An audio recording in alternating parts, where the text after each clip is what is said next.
just giving broadcast a second to get everything unmuted.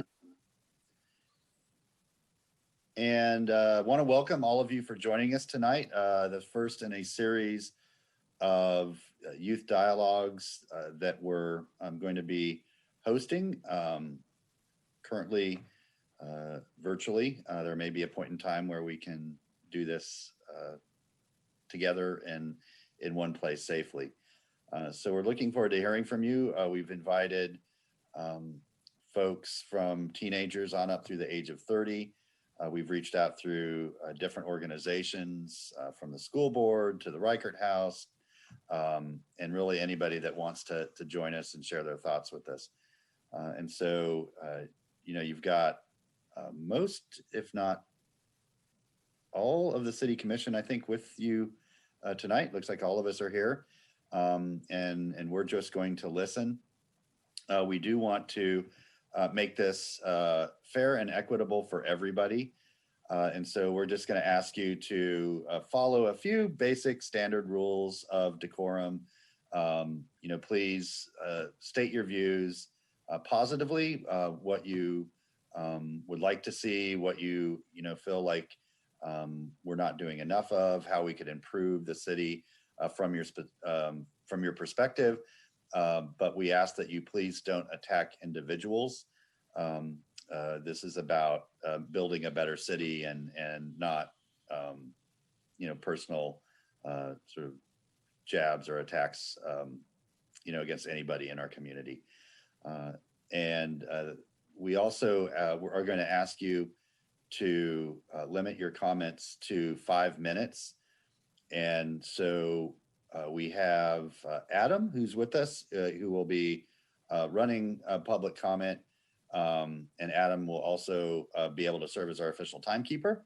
And so when, if you choose to use all of your 5 minutes, Adam will politely remind you that your time has expired, and we'll move on to the next person. And we just want to be consistent with everybody and make sure that everybody gets the same opportunity.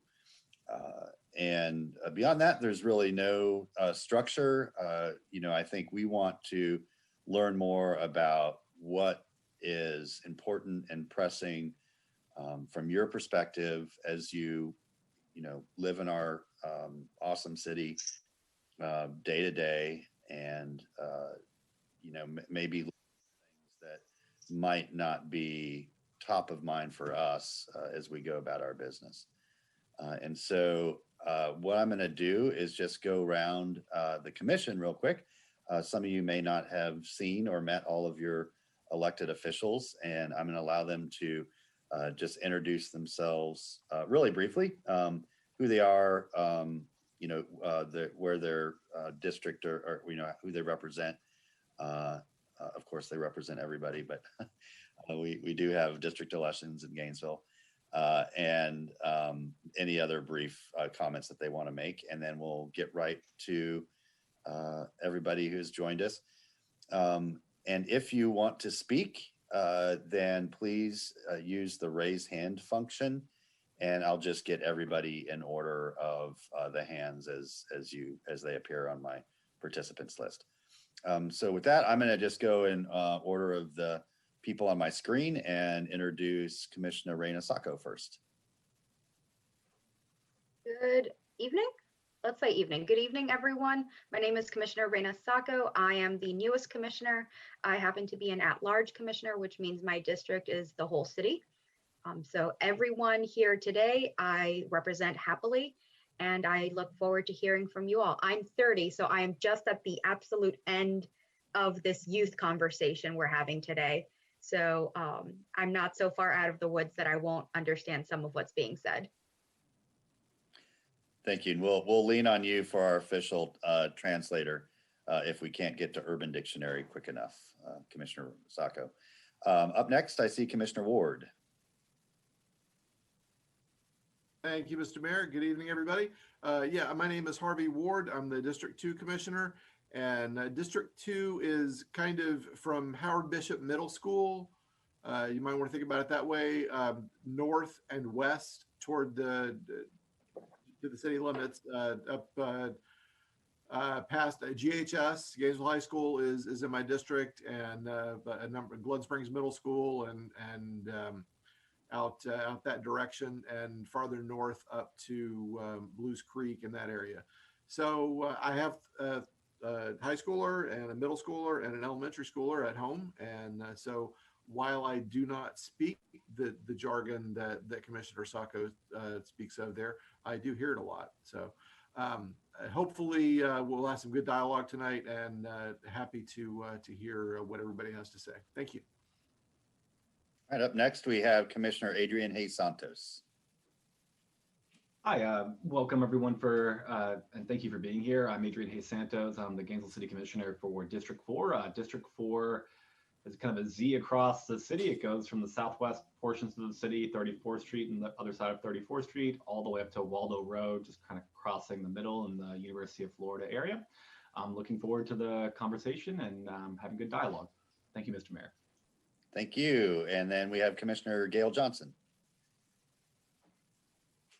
Hi, everyone. Yes, I'm Commissioner Gail Johnson. I am one of your at-large commissioners. I am thrilled that you all are here and really interested in hearing what you have to say. So thank you for taking the time to talk to us today. Great. And next we have Commissioner Gigi Simmons. Hi, good afternoon, good evening, everyone. I'm your District 1 Commissioner. My district composed of downtown Gainesville, out east Gainesville, head towards the airport. So it's a very, very huge demographic and very diverse. So I'm looking forward to hearing what you all have to say. And I, like many others here, I'm actually the old lady of the group, but I have a young spirit. So thank you. Yeah, I'll thank you. I'll take that description myself. That's good. And then finally we have Commissioner David Ariola. Thank you, Mr. Mayor. My name is David Ariola. I am the youngest of the group, with an ever-aging spirit. But I'm so grateful to have you all here today. I wanted us to have this conversation because I really want Gainesville, and all of us want Gainesville to be the best place for young people to grow up and create their dreams right here in Gainesville. So we want to really center you all in this movement to provide you guys a chance to talk about your own experiences, your own needs and opportunities, and how we can better serve as a city. I represent District 3, which is mostly west of 34th Street. But as the commissioners have said, we really represent all of you. So thank you so much for being here, and looking forward to the conversation. All right, thank you, commissioners. So again, if you'd like to speak to us and share your thoughts, please just use that raise hand function.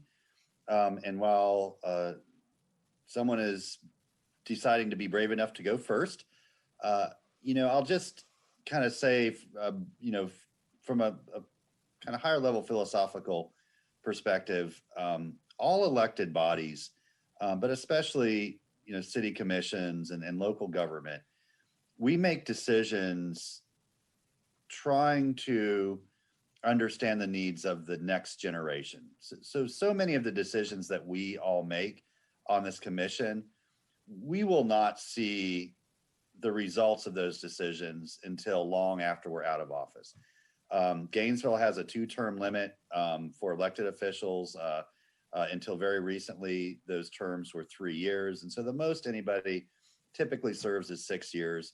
And you try to do as much work as you can in that short period of time, and then you move on. And it's a lot of times it's 10, 15, 20 years until you really see the outcomes of decisions that were made in the past, for better and for worse. And so that's, why it's important to all of us that we hear from you, because, we want to have that input for the decisions we're making today that will make a community that you want to live in when you're our age, and when you're raising families and, enjoying your career and, living your life, hopefully your best life.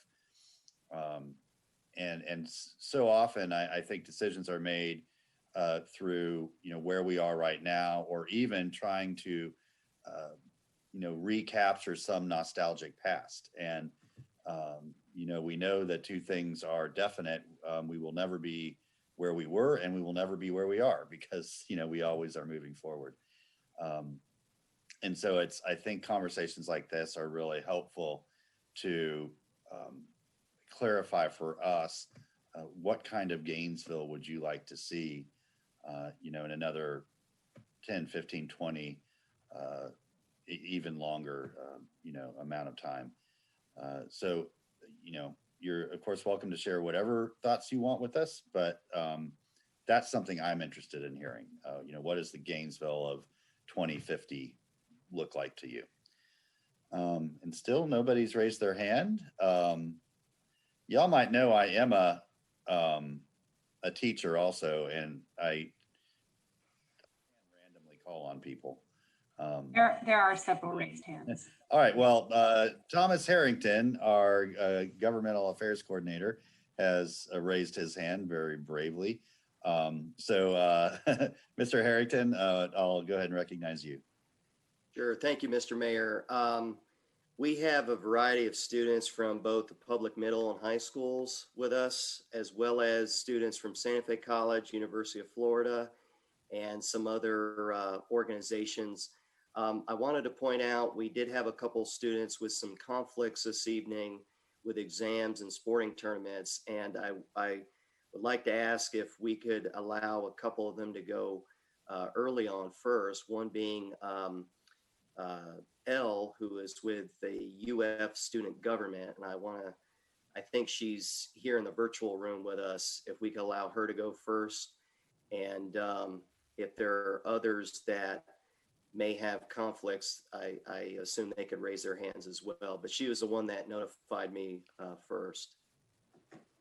Very good. Yeah, absolutely. And again, for anybody, if you just use that raise hand function, we'll get to you in that order. But would love to hear, certainly from anybody that needs to leave,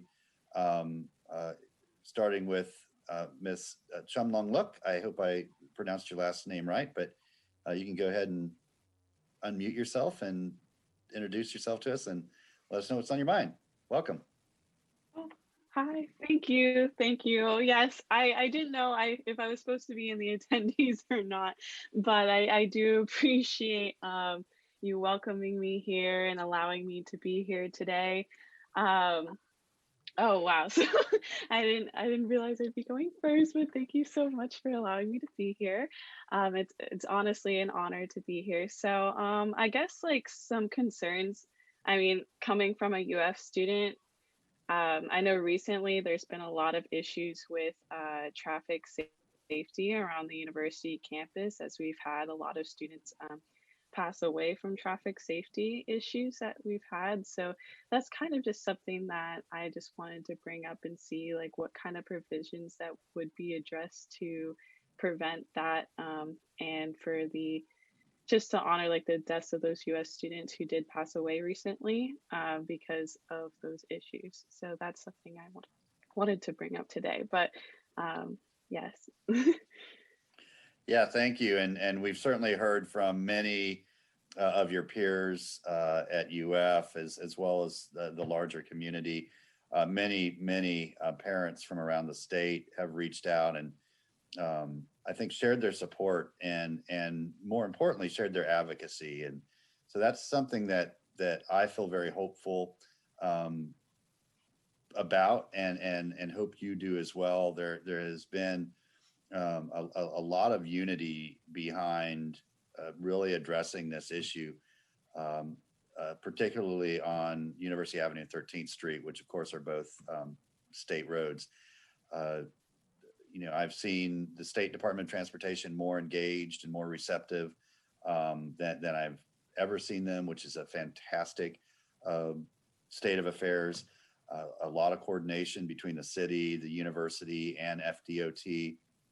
And then, of course, we have a very important meeting this coming Monday with a group called the MTPO. It stands for Metropolitan Transportation and Planning Organization. It's comprised of the city commission and the county commission serving as a joint body.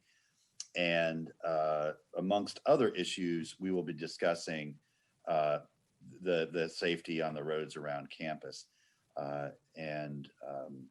You know, I am cautiously optimistic about some of the solutions that will be brought forward at that meeting, beyond just our sort of emergency triage, which, you know, is enforcement and trying to do some education and some, you know, greater awareness of signalization, those kind of things. But we know that you know, in the long term, to make the corridor safe for everybody, especially pedestrians and other vulnerable users like folks on bikes, it's got to be redesigned. It's got to be a street that's completely designed for all users with safety as its first consideration.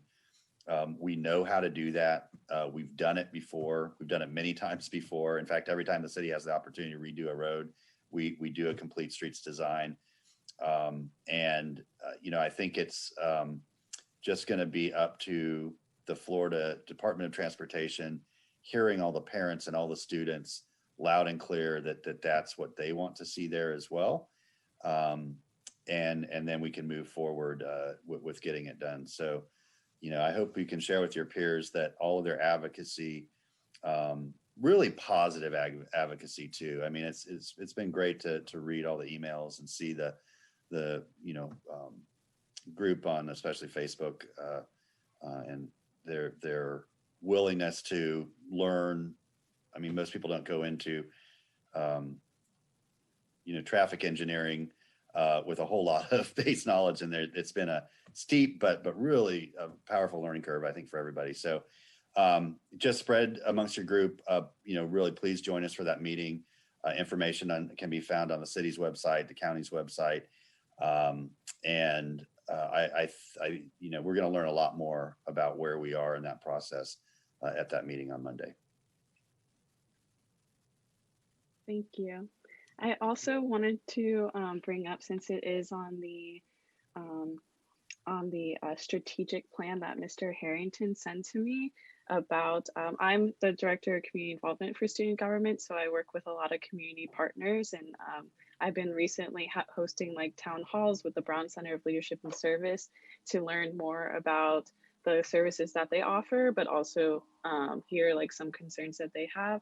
So I know like recently I've talked to a lot of youth education and youth advocacy groups, and a lot of the concerns that they were bringing up was things in regards of food deserts, and I know that is on goal number 1 of equitable community, and as well as just like a lot of students, especially those who serve Pace Center for Girls, don't have access to the internet or don't have access to technology for education. So what is being done to address that? Yeah, great questions, and 2 areas that we're definitely focusing on. So let me recognize Commissioner Johnson about the food issues. She's shown a lot of leadership in that area. And then I'll go over to Commissioner Hayes Santos on some of the broadband and connectivity issues. He's been really focused on that for several years now. And I think there are some opportunities, you know, to really close those gaps as well. So Commissioner Johnson, you want to sort of update everyone on where we are with, I don't think just food deserts, but just our sort of equitable food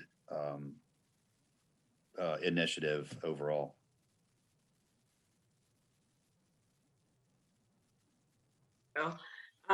Yeah, sure. So some of the pretty recently we have brought forward, well, the city staff and as well as some commissioners have brought forward some ideas about how to address food access in our towns, and some issues specifically in food deserts on the east side of town, both in the short term and the long term.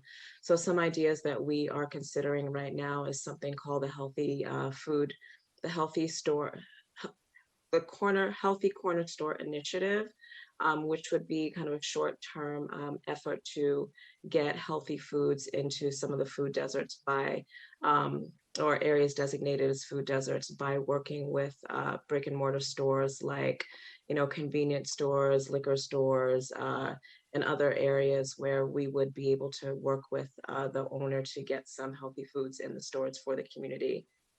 We are also considering something brick and mortar that we will talk about on Thursday's meeting. So I invite you, if you're interested in that, to come to the meeting next Thursday. And what else are we considering?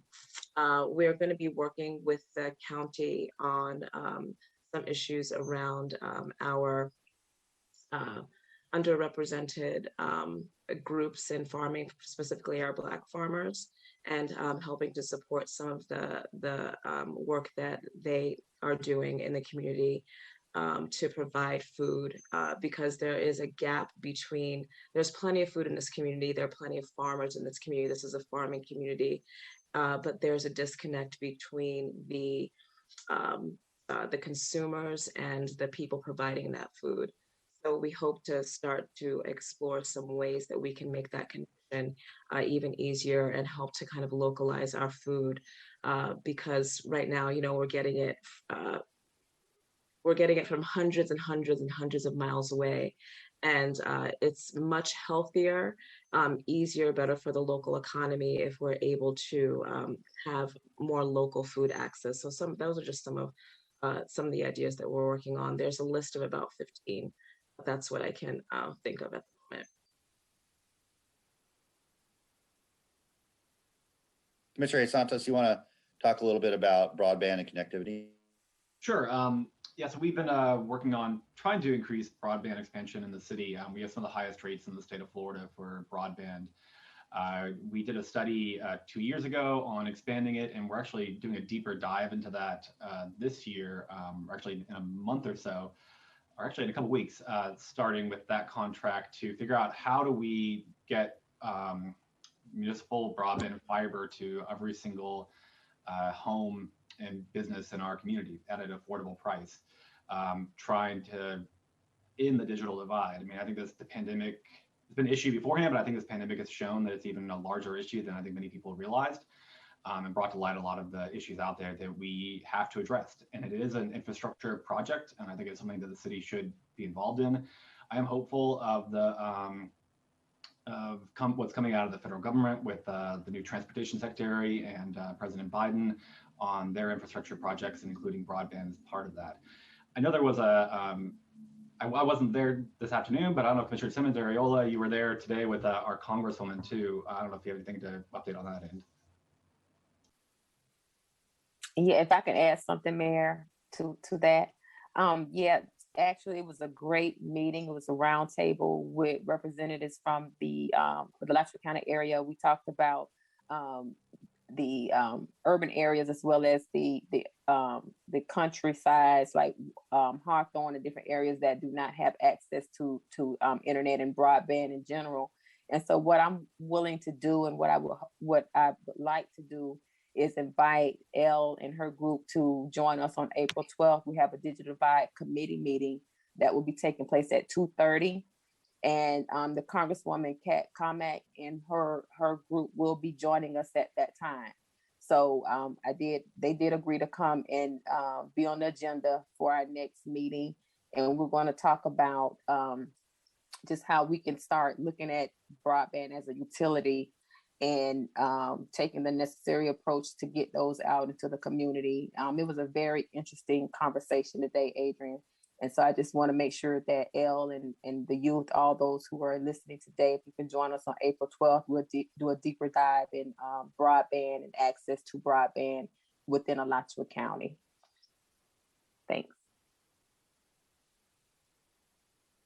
All right, thank you all. And Elle, thanks for joining us. I believe you have a test, so I want to wish you good luck on your test. Of course, as a professor, I know that you won't need luck because you prepared adequately and you're going to just go in there and dominate. And so there's nothing left to do but that, right? Thank you so much. Thank you to Mr. Thomas Harrington for allowing me to be here. And thank you all for listening to my comments. Thank you. Yeah, thank you. And that meeting, really all of our meetings are open to the public. And so, feel free to share those with anybody else that's interested in, broadband access or really anything. If any of you hear anything tonight that strikes your interest, then, realize that you're always welcome to join us for our meetings and keep the conversation going. Okay, up next, I see a hand from, it just says the Reichert House. So I don't know exactly who we have with us from the Reichert House. So why don't you introduce us, and then the floor is yours. Hello, my name is Ira Warren. I attend here at Reichert House Youth Academy. And I just have a question. I was asking, what do you do to plan, are you planning to do to change the east side of Gainesville, the east side of town of Gainesville, that still looks the same since 2015. The side of town that I live on that still looks the same since 2015, except for a Walmart and a Wawa that was added on this side of town. Yeah, thank you. So, we have lots of, sort of projects and programs that are, ongoing. Including the Heartwood development that we're hoping to see. We've got our first house that's built there, and will be used as a model to start bringing people to show them, what they might be able to build on that property. We have had an expansion of our commercial development at G-Tech off Hawthorne Road, where we were able to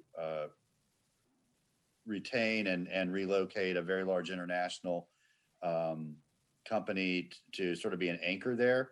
And now are in the process of looking at ways to attract further investment on that larger site. I know that, and I'll let her talk about it, Commissioner Simmons has been working on potential new uses for the G-Tech Center to try to provide more direct access, and she much more detail there. We are also sort of mid-planning to develop a transformational project at the corner of 8th Avenue and Waldo Road. We've done a few things. You're going to see a great new public amenity at the Kelly Center, the Blue Center, that bid's being approved, and we'll start to see dirt moved and bricks laid in the very near future, and that'll just be an amazing community asset. So we want to capitalize on that investment and the investment been made in the Armory building and build a real sort of hub of activity at 8th and Waldo that will, it'll be a cultural hub, it'll be an economic hub, it'll be a place that really is an asset for everybody that lives in that area. There's lots of other sort of smaller projects and initiatives going on as well, but the big focus is on that 8th and Waldo, transformational project. So with that, I'll go right to the district commissioner most intimately involved with all of that, and Commissioner Simmons, and you can certainly go into a little bit more detail on some of the things I mentioned and all the ones I did not as well. Okay, thank you, Mayor. Thank you, young man, for asking that question. And you're absolutely right. And you're young. That location has not only looked like that since 2015, but maybe 1985. So it's been looking like that for a long time now. And I'm glad that you've have taken notice of that. And I think to answer your question, there's a lot of different facets to that. And I think one thing that we need to start looking at is the actual infrastructure of the area that you're talking about, and how can we apply different zonings and different things to make that a more developable site and make it more where people or investors or developers can come in and really maximize the usage of those various spaces. And I think as you look at it from a clear vision point, it is exactly the same. And I think the infrastructure and the things that's surrounding these particular locations have to be changed. We have to look at how we can utilize those areas and maximize the potential of those said areas. Also, some things that you may not have noticed and may not have seen is that we're actually having some development take place near our airport and our industrial area. And some of those are some things that are not highlighted all the time, and we often forget about it. For instance, we have our 45,000 square foot FedEx building located in East Gainesville. It's a brand new facility, state of the art building where you can actually go in and have packages. You can have packages delivered.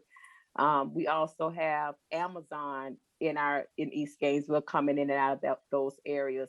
So we have incremental development taking place in East Gainesville, but you're absolutely right. We need to start looking at our lighting, our signage, looking at the whole area as a whole and how we can maximize the actual potential. And that's just going to take a lot of us working together and a lot of hard work, looking at zoning laws, looking at land development codes, looking at incentives for folks to come in and make those changes. But we are making some subtle changes. And I just want you to know that it's time and it's coming. And the mayor hit on a lot of the projects that we're doing. And a lot of those projects are resource that it costs. And we want to make sure the things that we change in that area is change that the community want. And we want to make sure that it's a good positive change and it's transformational change. And those type of projects, it takes time and it takes resources.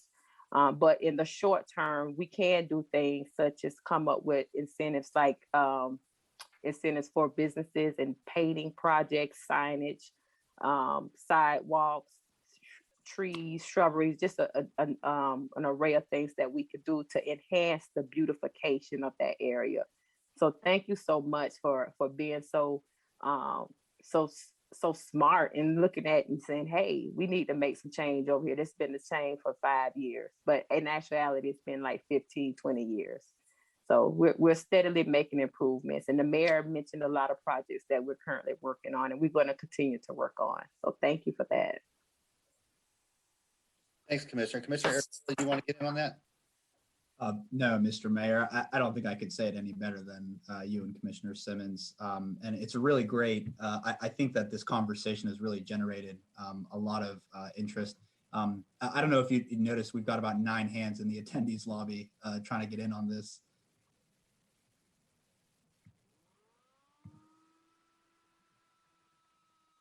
You're on mute. One other thing, well, 2 things really. First of all, we are actually seeing the first private investment in East Gainesville that we've seen in a long time. And I know they seem small, but that sort of opens the floodgates. When you see some private investment going in, it lets other private investors know that, hey, this is a good place to be. And you're going to start seeing more and more of that.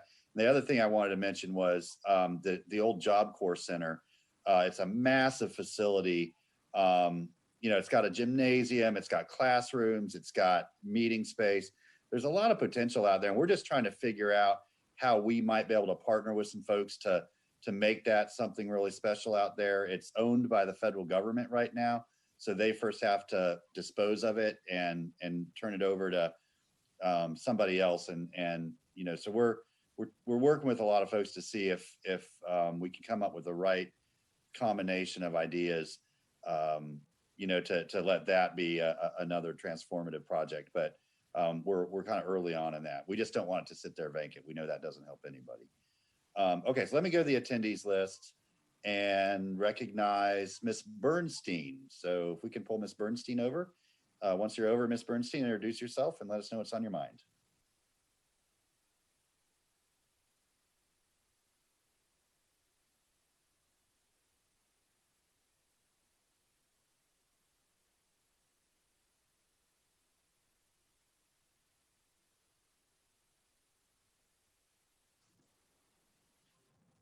Madam Clerk, are we able to pull Miss Bernstein over? Yes, I'm looking.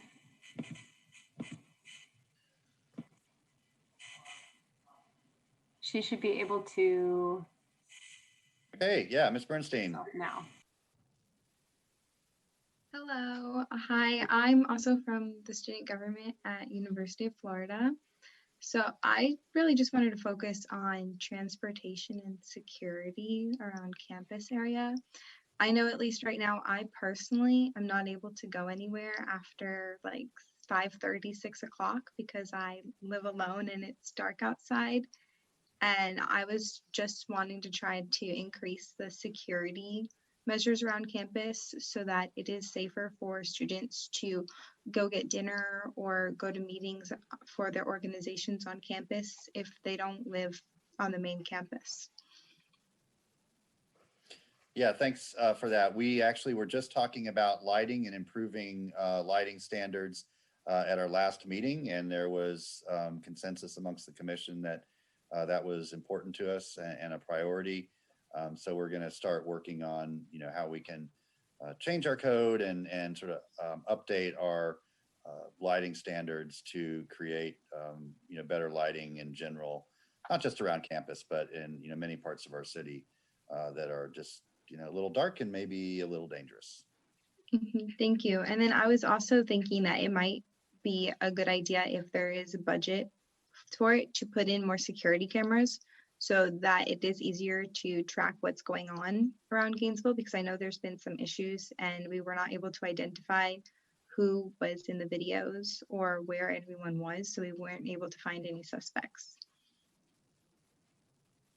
Thanks for that. And yeah, that's always a hard issue because that gets into that sort of tug of war between, privacy and safety. And we've certainly had it many times before. And, we do have a lot of cameras. We don't record most of them.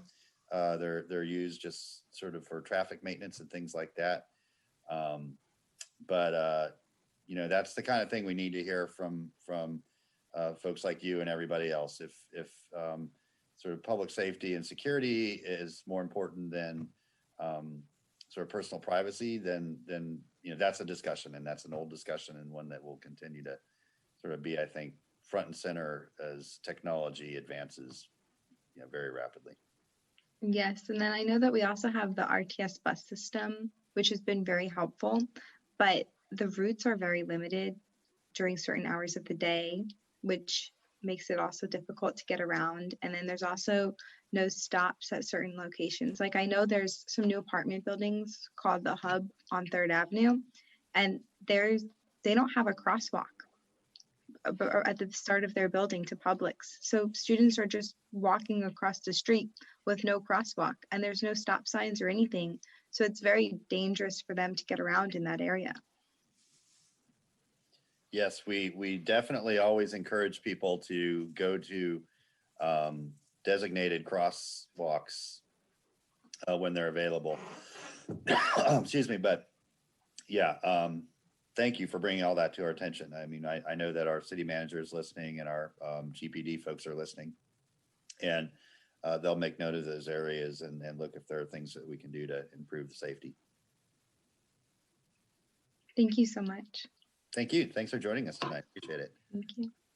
Okay, Madam Clerk, up next, I see one name person, Kamoni.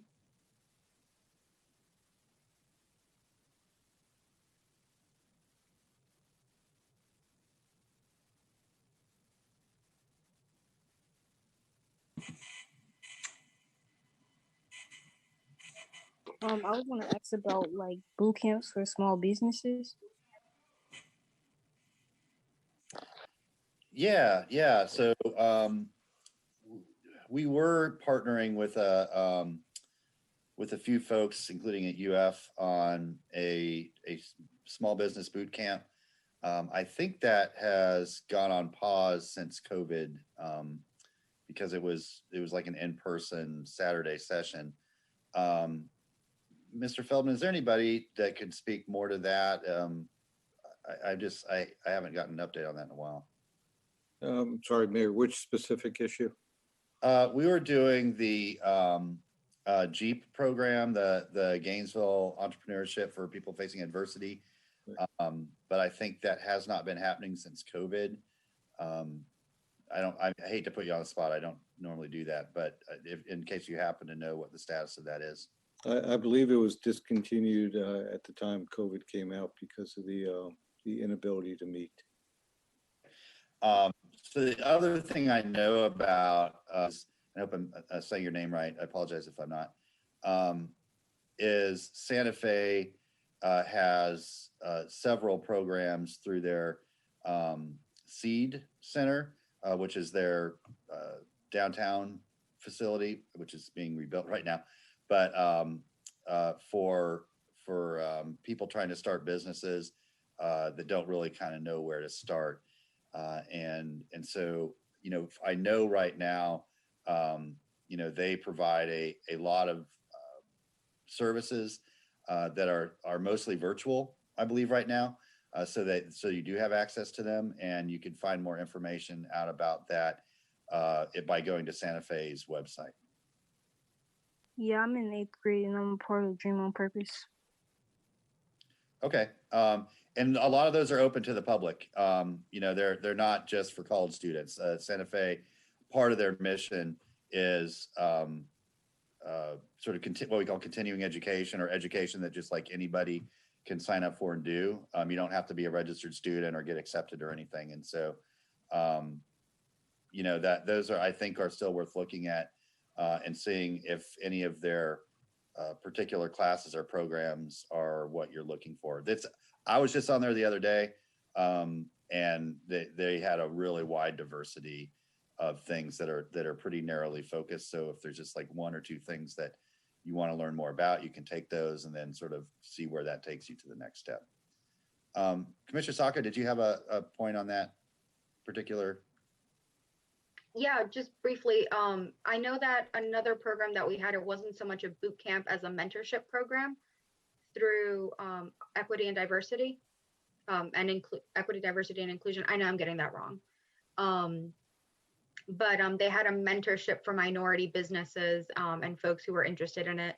And I think it's once a year or twice a year that they'll do the partnering up of the mentee with the mentor business on anything from how to grow the business, how to initiate a business, how to advertise better, many different aspects of it. So I know that they were looking to also partner with that. So it's one of our city departments also has some info on that as well. Then I heard the speaker was in 8th grade and maybe wasn't necessarily looking quite for that at the moment, but it is available for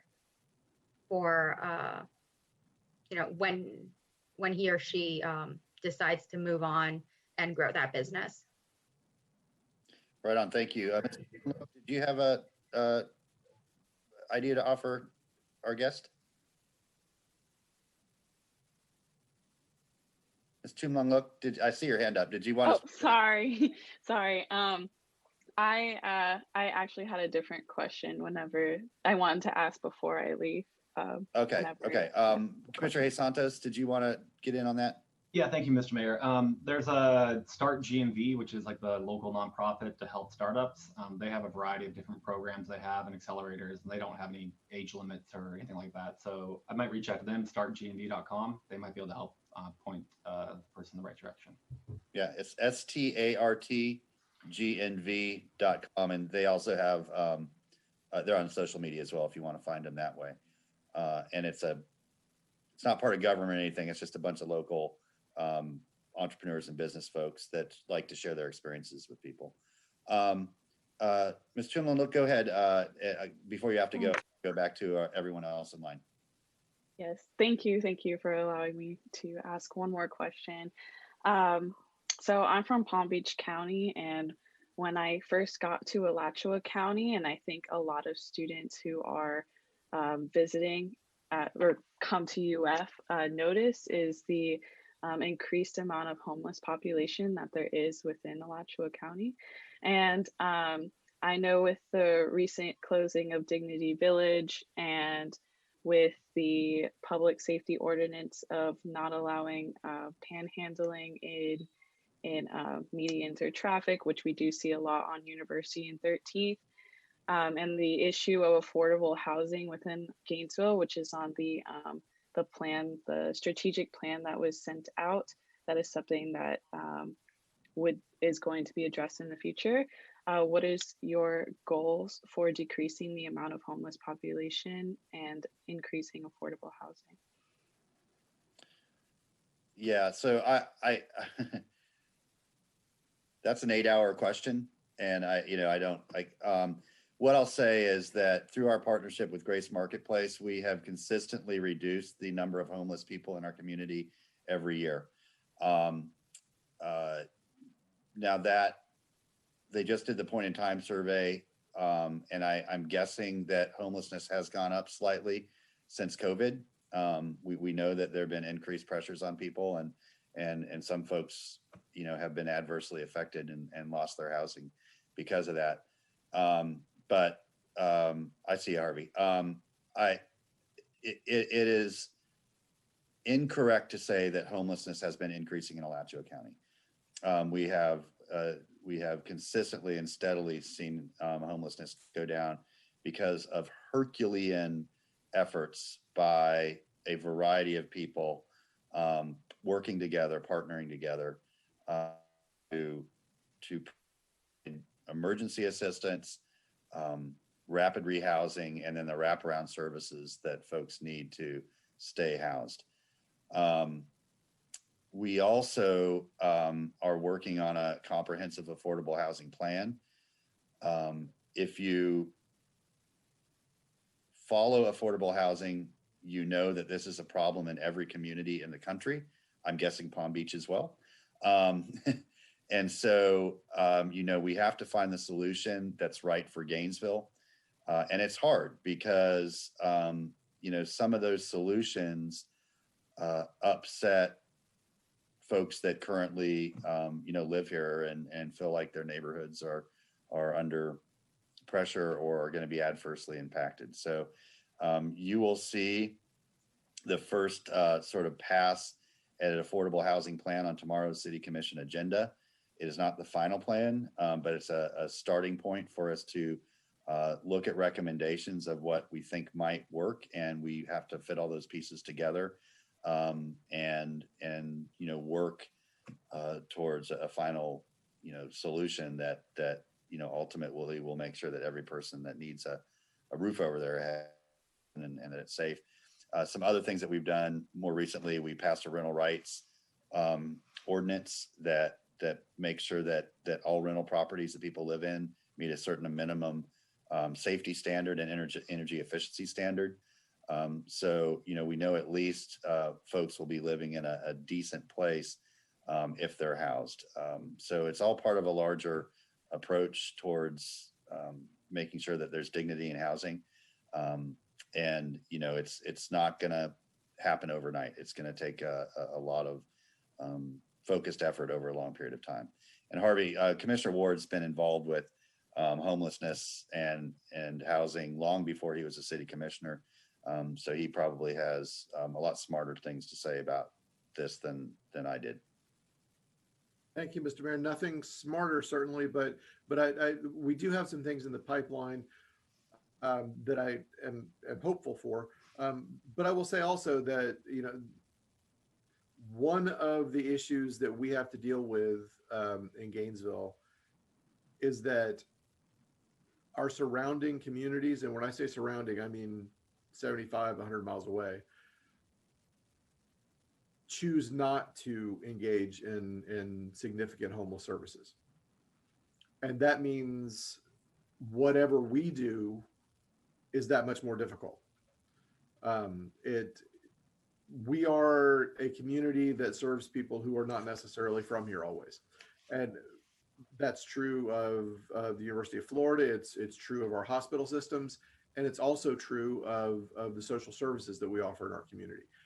It's what we do in Gainesville is offer services for other folks. And I think it is important that we continue to do that, whether somebody is coming here to go to school or just finds themselves here without opportunity.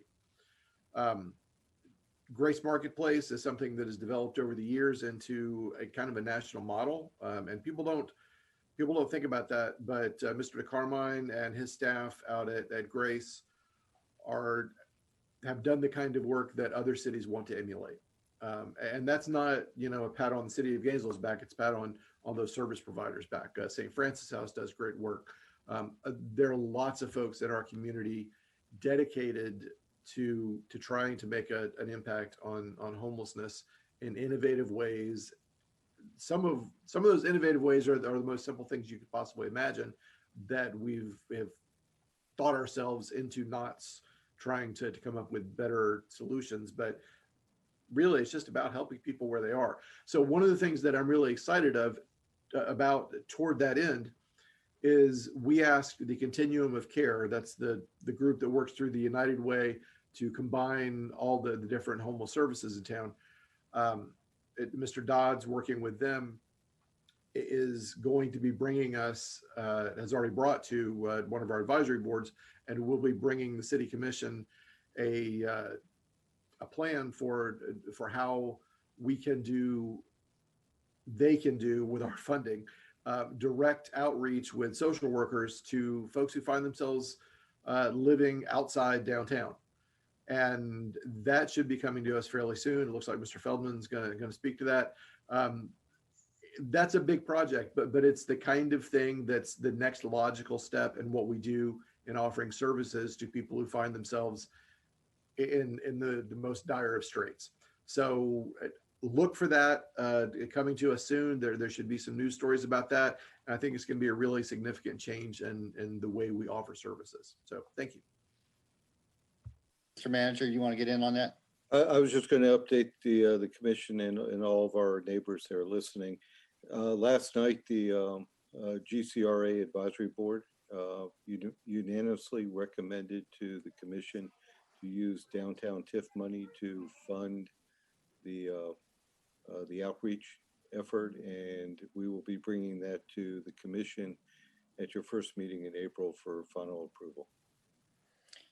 All right, so for clarity on that, these will be people that we employ that have a social service background that will do very direct and intentional outreach to people living on the streets, very often harder to reach folks that have significant mental health illness challenges or addiction challenges that are, sometimes a little bit more difficult to pair with housing and services. That's great news that they have forwarded that recommendation forward to us.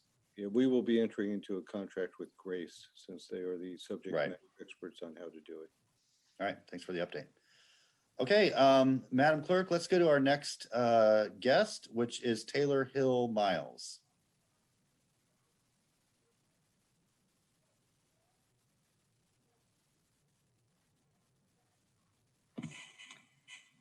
Taylor should be able to unmute shortly. There we go. Hi. Hi, welcome.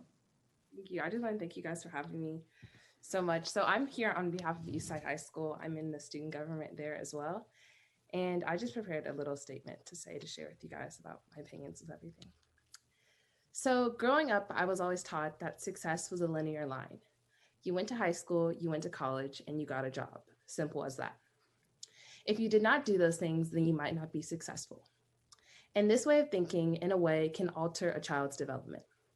And most of us take one of two paths. Some students do use this way of thinking as encouragement and motivation. They strive for perfectionism and achieve the highest test scores or do the best in the class. However, other students feel out of place. Maybe they're discouraged because they aren't the highest test scores, or because their socioeconomic situation hinders them from accomplishing all of their goals. Maybe they believe that school is not their thing, or that their difficulty equals inadequacy.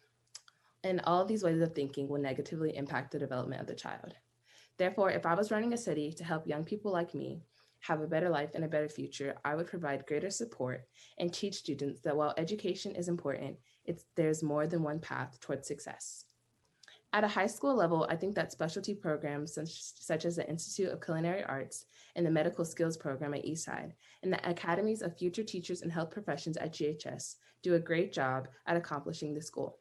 They teach skills that are applicable in the workforce as soon as a student graduates. However, as a city leader, I would increase funding for these programs and expand them further. What about students who would like to become an electrician or explore other job fields? Or maybe one day they want to experience a culinary class within a medical class. How could they get these enrichment opportunities without being in the curriculum? And that's something I would work on.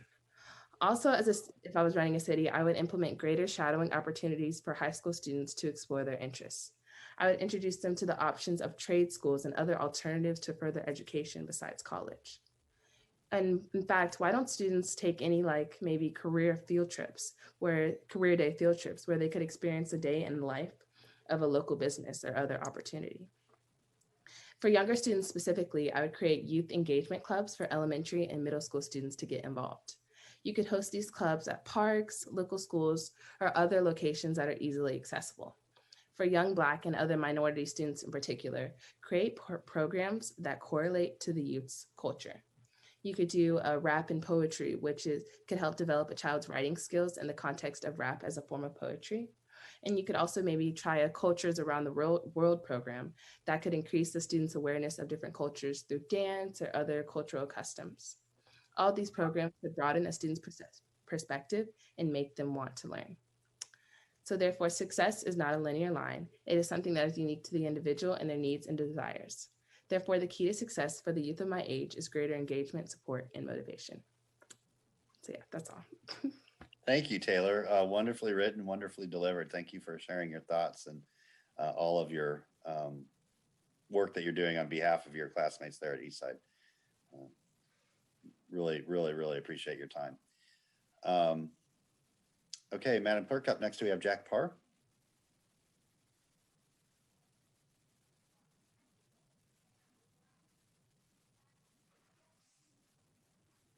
Sorry about that. My name is actually Jackson Parrott. I don't know why it says Jack Parr. Technology is not really my thing, but we're gonna roll with it.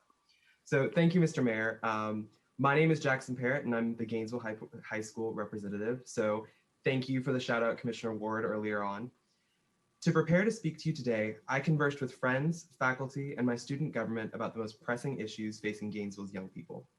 After gathering that information, I brainstormed possible solutions that both fix the issue at hand and utilize the collective resources of the people and organizations assembled here. After lots of reflection, I narrowed it down to 3 main issues and developed corresponding solutions. First, the need for students to be connected to the internet via laptops and other devices. Second, the need for the expansion of our after-school programs at elementary and middle schools. And third, the need for student involvement within our local government. In talking with students, the most common issue mentioned was the need to be connected to the internet through the provision of hotspots, laptops, and basic technological education. These resources will not only allow all students to compete on a more level playing field, but also allow students to be intellectually curious, explore their unique passions, and incorporate multiple educational resources into their learning. Furthermore, the biggest barrier to similar proposals preceding COVID was the notion that it was simply not feasible. However, recently the Alachua County School District has proven their ability to connect all students, regardless of socioeconomic status, to the internet and all of the resources therein. I propose that this continue post-COVID and into the foreseeable future with the support of the city. Second, expanding the after-school programs at our elementary and middle schools to accommodate all students who wish to join and allow parents the flexibility to work a full day and ensure that their child is in a safe place and being monitored by a responsible adult. These programs provide the opportunity for students to complete assigned homework and participate in fun activities. Moreover, the expansion of these programs would be a great way for the University of Florida and Santa Fe College to further reinvest in the local community. By partnering with Santa Fe's Early Childhood Education Program and UF Teach with local after-school programs, they could provide their college student with hands-on experience while simultaneously aiding the school district by helping to staff said programs. Lastly, one overarching issue was the lack of students' opportunities to either participate in or observe their local government in action, thus limiting student voices in decision-making processes. This conversation is a great first step, but I think we can realize this partnership further by programs through the mayor's office and the city commission, allowing students to shadow and intern in their offices. Additionally, to make certain voices are heard, I propose the formation of a student advisory council comprised of an even mix of University of Florida students, Santa Fe College students, and students from local high schools to ensure that students' needs and issues are being represented at the city level. In closing, we need to make certain students have access to the internet, expand our after-school programs to all who wish to join, and provide opportunities for young people to be involved in our local government. Thank you. All right, thank you very much. Thanks for the great ideas. And for the after and out of school, that was actually something we really started working on a few years ago when I first became mayor, and out of that grew a community advocacy group made up of a lot of the after and out of school providers, and they're continuing to work on how to achieve just that goal on every student that needs or wants to participate in meaningful programming is able to do so. So yeah, there's some great work done in that area. Madam Clerk, I think up next we have Tavani Gwande.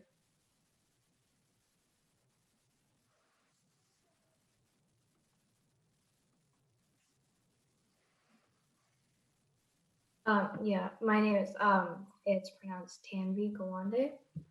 So I'm from Lincoln Middle School. I'm in 7th grade, and our student government has had so many ideas of what we could do, and we came down to 3 main topics.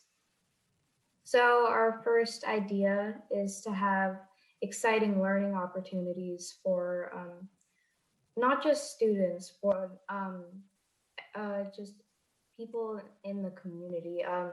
So our idea is to gather professors from universities in the area to come give students lectures or interactive lessons on the subjects they teach.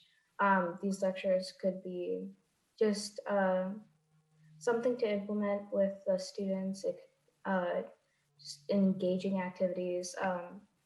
It could be open to everyone. So about $10, a small fee, $10 for families that could afford it. And families that are not able to afford the price would still be able to join for free. And depending on if the professor would like to be paid, the price could vary. If the professor is not to be paid, the money could be going towards charities in our community. And our next idea concerns safety of our students in public schools. So we came to know that our schools have 1 to 2 police officers, depending on how many students there are. But we thought this should change. We should have at least 2 police officers to help the safety of our students. I mean, students are on campus for a longer time than school hours. They're there for clubs and sports from in the morning into after school. So, and school shootings can happen anywhere, in any school, district, or time of day.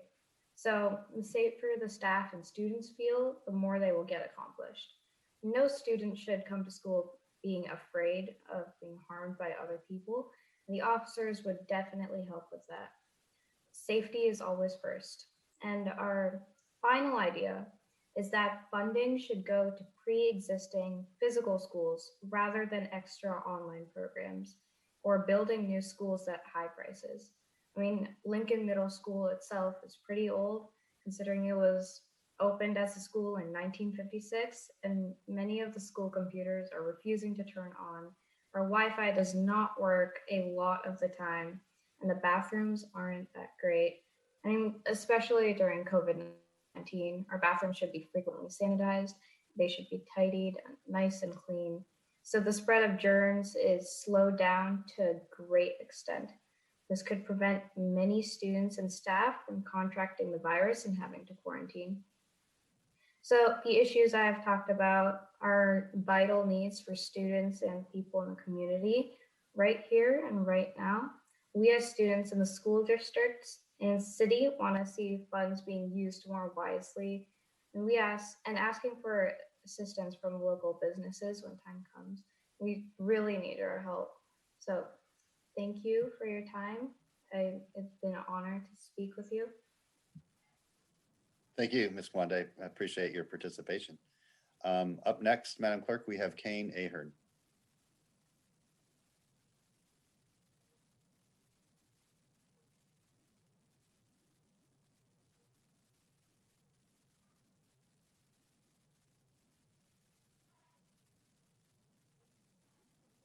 Thank you, Mr. Mayor and the commissioners. Thank you for having me. And also Mr. Harrington for giving me the opportunity to speak before you guys. My name is Kane Ahern. I'm the Student Senate President at Santa Fe College. And so I do represent the many voices of students that serve as the student representation at Santa Fe College. Real quick, just the question that I wanted to ask is, I recall earlier at the beginning of the meeting, Mr. Mayor, that this coming Monday, you had a joint committee on transportation between you, the city, and the county that you guys were going to talk about the roads. One interest of concern for Santa Fe students is, I believe, 23rd and 83rd. The surfaces of the roads are in need of being looked at. They're not terrible, but they could be in need of repair for the future, thinking ahead to the next generation of students that come in, because that was a grave concern that we've talked about many times in multiple Senate meetings amongst the students. Previous leaderships teams have brought that to the attention. I just want to make sure that in that meeting, if the city and the county can be recommitted to helping the students at that college in those efforts and making sure those roads are safely maintained and upgraded if need be. Yeah, both of those are actually on the approved list of funding for reconstruction. Okay, thank you. I appreciate your time. Thank you. Go Saints. Up next, we have Allison Drummond.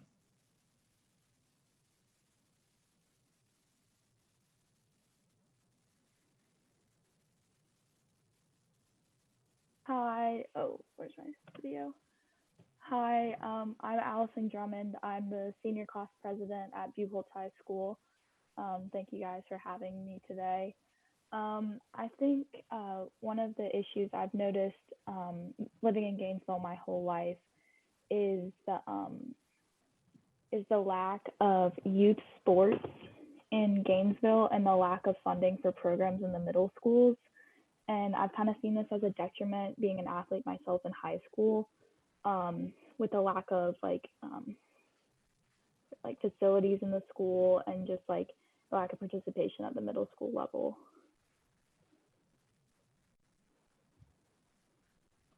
Sure, thanks. And we do operate some youth sports programs as a city. I think most of what you're referring to is through the school system. And so we can certainly communicate those concerns to our colleagues over at the school board. Many of these, and I didn't want to interrupt every person, but many of these issues that are, sort of related more to the schools and the school system, we'll be happy to report to our friends over the school board so they hear your concerns as well. And we do have a joint meeting coming up with them. Actually, not a joint, a three-way meeting coming up with the school board and the county commission, where we can share some of these things with them as well. Okay, thank you. Thank you. Okay, up next we have Kelly Young.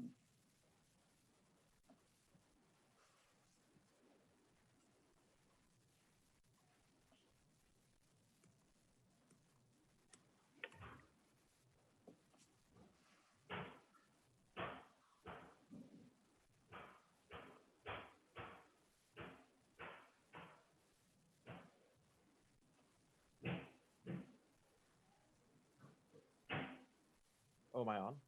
You're on. Yeah. Oh, okay. There was a rejoining thing. I didn't hear anything else. Okay, thank you. So first of all, thank you, Mr. Mayor, for having me on, and thank you to all the commissioners for having me on. I am the student body vice president at Santa Fe College. And kind of to go back to the affordable housing question that was brought up earlier, I understand this is a rather large and broad issue that will require a lot of both national attention and attention from communities surrounding us that might not engage in those services. I live in High Springs, for example, and that's one of those communities that doesn't really engage with that, unfortunately. But specifically on some of the initiatives that were passed this past election in 2020, like the growth management area and the affordable housing trust fund. How do you think those will help with the issue of affordable housing? Can you repeat the first part of what you just said? It was something and the Affordable Housing Trust Fund, and there was a little delay there. Can you repeat that? Yeah, the growth management area. Yeah. So, you know, what we try to do is concentrate development and growth in the urban area. We know the further out you build, the further out growth happens, the more expensive it becomes for everybody. Certainly for city to deliver services, but also for individuals commuting and carbon footprint and everything else. And so that's, our growth management plan is really to try to encourage redevelopment within the city and the urban area. That's been our policy, and we're in the middle of a comprehensive plan update right now. And that is the sort of highest level document that guides how our city develops. And we'll certainly be asking questions like, how can we encourage urban infill and redevelopment through that plan update. As far as the Affordable Housing Trust Fund, I laugh in frustration. So all of us, when we get any sort of document, pays a document fee on real estate transactions, things like that. That goes into a trust fund called the Sadowski Fund. Every year forever, the state legislature has swept that fund to use for general fund purposes. Except last year, we were really excited because last year they didn't sweep it, and we were going to get a nice little chunk of money here in Gainesville to put towards some of our affordable housing initiatives. And then COVID hit, and that money was repurposed to deal with emergency needs. And there's no question that there were emergency needs, and that got redirected with a pretty serious budget deficit going into this legislative session. It's hard for me to imagine that they won't sweep the funds again just to try to balance their budget. So that has been frustrating because there is a lot that we and many other communities could do with that fund that was specifically created to help communities address affordable housing, on a local level. But we continue to advocate every year with our legislative delegation that we believe those funds should go to their intended purpose. And I also expect to see a new energy behind affordable housing coming from the Department of Housing and Urban Development. That department had been just not very active over the last 4 years. And I think that is a priority of the new administration. So we'll be working with them to look for opportunities as well. Obviously a lot of this, there's sort of two elements to affordable housing. One is money and just being able to put money into increasing your stock, increasing the supply. And then the other is through regulatory means of trying to reduce barriers to building affordable housing, try to make it easier for folks that want to do it, or even require them to do it. In the case of things like inclusionary zoning, where if someone's going to build new development, they're required to also include affordable units in that development. So we're looking at all of that, but certainly if we had the Sadowski Act Trust Fund money, it would greatly accelerate what we're able to do. One more quick question. When you talk about inclusionary zoning, how feasible is stuff like that in other kinds of zoning, like mixed zoning? Like how feasible is that to be able to push for on the local level? Well, we are going to be having a very specific policy discussion on inclusionary zoning with the commission, as well as eliminating exclusionary zoning policies that really hurt the development of affordable housing. So many other communities have done it. And it is definitely going to be a discussion that the commission has within the next few months. I mean, we just tomorrow on our agenda we have the authorization to contract with a firm that we're actually already working with on our comprehensive plan update to bring us back the recommendations for how an inclusionary and exclusionary zoning policy could look in Gainesville. And then once we get that back, we'll be at the point where we're making decisions about how to move forward. Thank you. Thank you. Go Saints. All right, up next we have Jonathan Orsini.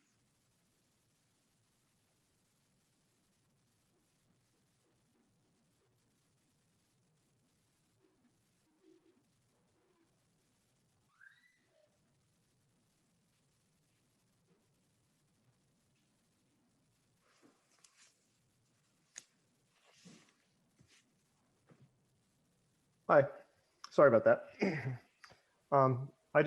So my name is Jonathan Orsini. I'm a graduate student actually at the University of Florida. I was invited by TJ Harrington. I just want to thank him for inviting me. Good evening, everybody. I know it's come up a lot, so I'll be quick. My comments today are related to affordable housing. Specifically, I wanted to talk about the closing of affordable graduate and family housing at the University of Florida. First, I know that the 2020 Gainesville Strategic Plan includes affordable housing as a top priority, and I think that's really important. According to and I wrote this down, the Joint Center for Housing Studies at Harvard, even when excluding students, Gainesville has one of the highest shares of renters living with a housing cost burden at about 60%. And data from the UF Schimberg Center for Housing Studies indicates that the greatest need for rental housing in Gainesville is for households below 50% area median income, and that doesn't even include students in that figure.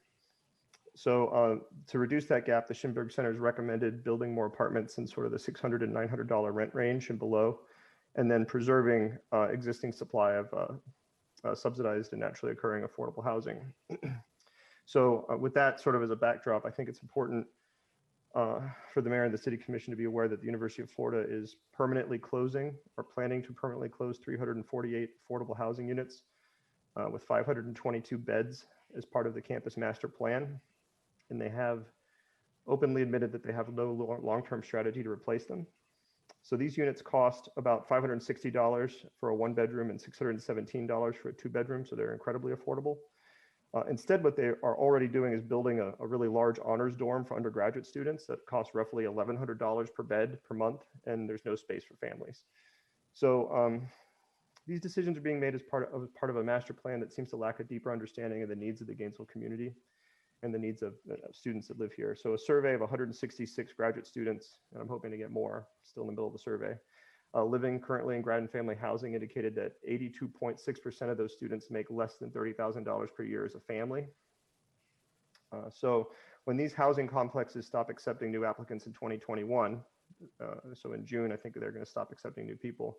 And when they close permanently in 2023, these families are going to flood an already limited affordable housing market in Gainesville. So I think, as a lifelong Gainesville resident and a long time, UF employee and student, I think it's just important. I value I feel a great amount of loyalty and love for the city and this community. And I think that maybe UF has developed a little bit of a blind spot to the affordable housing issue that Gainesville has been facing.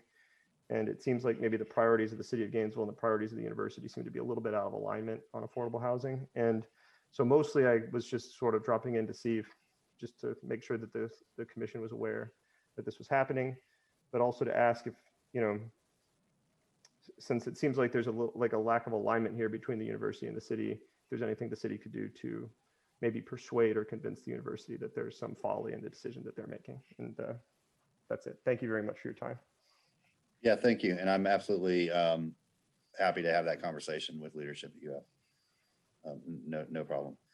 All right, up next we have Alexia Pohl.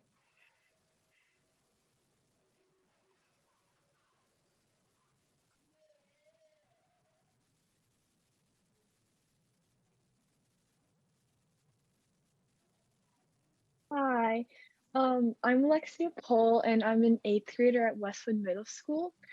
I just want to say thank you for letting me have the opportunity to speak today.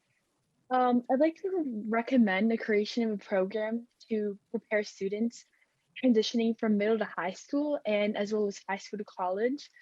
Um, Now being almost done with my 8th grade year, I have seen that there is definitely more pressure on deciding whether or not what career path to take. And personally, when I was younger, I did feel like I wanted to be like a teacher or something around like that aspect. But as I'm getting older, I do feel like there are so many different things to take, as well as like classes in high school or classes in college. And I feel like it's very set on um, at this specific grade that you have to know what you would like to take and be when you're older for high school or college. Um, and I also feel like students aren't very exposed to career opportunities in, for example, the medical area, law, artistic, or scientific fields. I do remember that in elementary school, we did have media time where we were able to explore library and choose books to check out and just go on the computers and see like examples of what to be and what to do. And I'd love to see something created for that for students beyond elementary school. And I think possible suggestions could be being able to hear firsthand what a career is like from someone in the field. A library of videos available to show the day-to-day, like the day-to-day life as a specific profession. I also think designating career days once a month, explaining what to do and how the hours would be working as a certain thing, like a teacher, for example, and requirements. And I also think after school programs with hands-on experience would be a very good thing to do. And one last thing would be to provide opportunities just to learn and explore different jobs that might help spark an interest in what to do as kids my age become older. Like I said before, students do have to get through a lot of pressure, figuring out what they have to be when they grow up, as well as the pressure of standardized tests and applications for high school, and just the regular expectations to do well and succeed in your classes. And also, I feel like at this age, do we really have to know what we want to be when we grow up? Because I do know that sometimes when we're older, there can be a change, and we can figure out that, oh, well, maybe we don't want to be a teacher. But then we study to be what that specific thing for a while. And I think just having an opportunity to see what's out there in this age would really relieve some of the pressure that we have. So thank you for your time. Thank you, Alexia. And I'm still trying to figure out what I want to be when I grow up. So you should be in no rush whatsoever. Enjoy your time as you have it. It's a special time. Okay, next we're going to go to Jody. All right, Jody Arud, welcome.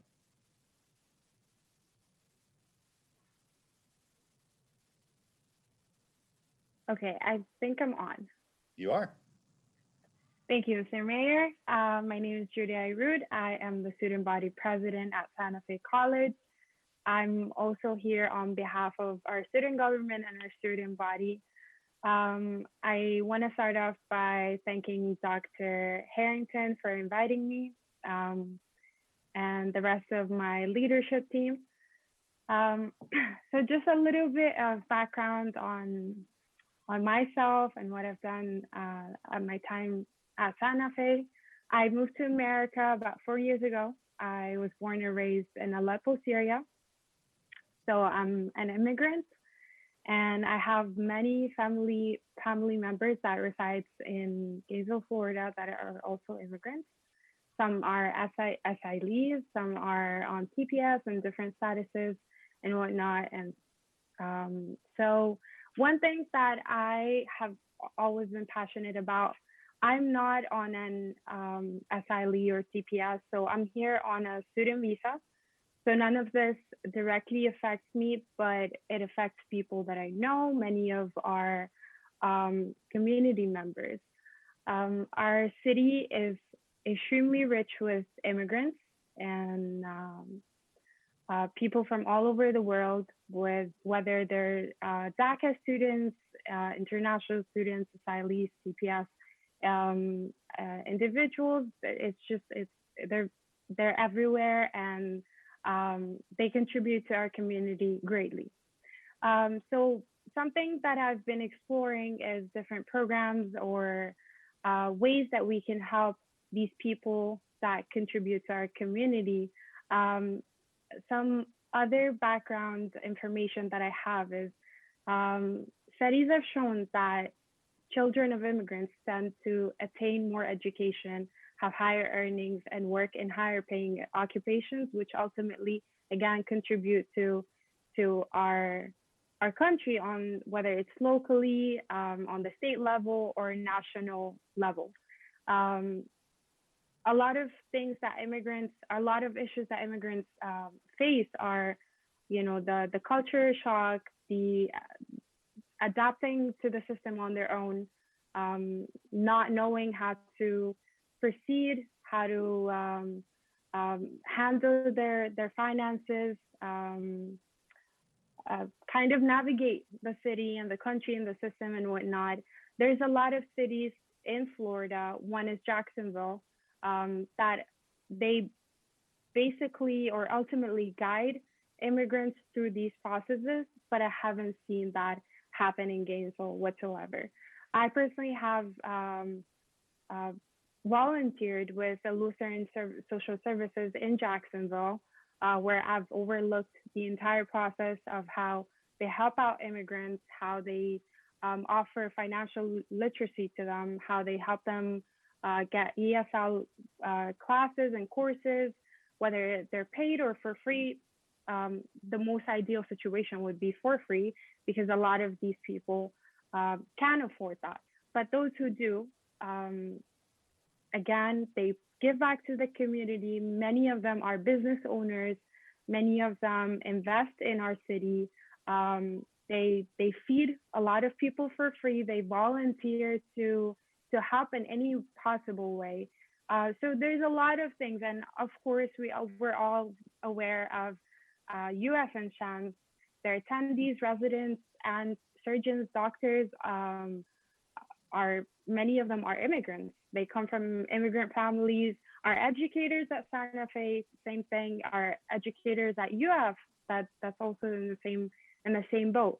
So it's just something that I wanted to see what we can do as a community to help these people. So again, whether it's ESL classes, which are very critical to these people, many of them have to pay loads of money to try to learn a language, whether they're kids or older individuals, it's very hard. And paying for them for many of these courses, it's not just one course. They have to take basic English, then they have to take advanced, and they have to learn from scratch and everything. It's just a long process. Many of them use CLI. We also have ESL classes at Santa Fe, but they're all paid. And again, on the other hand, one thing that really concerns me, and as a student body president at Santa Fe, I've been constantly advocating for this, and this has been on my agenda since my first day, is scholarship for international students. That's not something that the city can control, but I do want to bring to everyone's attention that immigrants and international students, again, these people are part of our community, and they're here, they're benefiting us, they're giving back. Many of them don't get grants, they don't get loans, they don't get scholarships, so they pay everything out of pocket. There's a huge percentage of these people that decide to leave Gainesville because of the lack of help. There are cities that surround us. They're not as close, but they surround us, as Jacksonville, Tampa, Orlando, all of these cities. They offer a lot of free help. They offer a lot of guidance to these immigrants, and there's bigger communities over there that are constantly willing to help, which is why a lot of them decide to leave. We don't want that. I don't want that. I know that many of them have a purpose here, and they do so much for our community that we don't want to lose people as such. Again, this is not directly something that I experienced as someone who's on an F1 visa. I'm here for school and I'm leaving, but it's longer. or it's a long-term issue that we can try to, explore or fix or find ways that we can settle that. And thank you for your time. Thank you so much for sharing that important perspective with us. It's so important. And we are part of Welcoming America. We're a welcoming city. And we say no matter where you came from or how long you've been here, we're glad you're a neighbor. And so we're very glad that you shared your thoughts as a neighbor with us. And I certainly will be following up personally with some of those recommendations you made. I'm hopping back over to the panelist side because I know there's a few people there that have been waiting a while. So can I get the next person from Reichert House?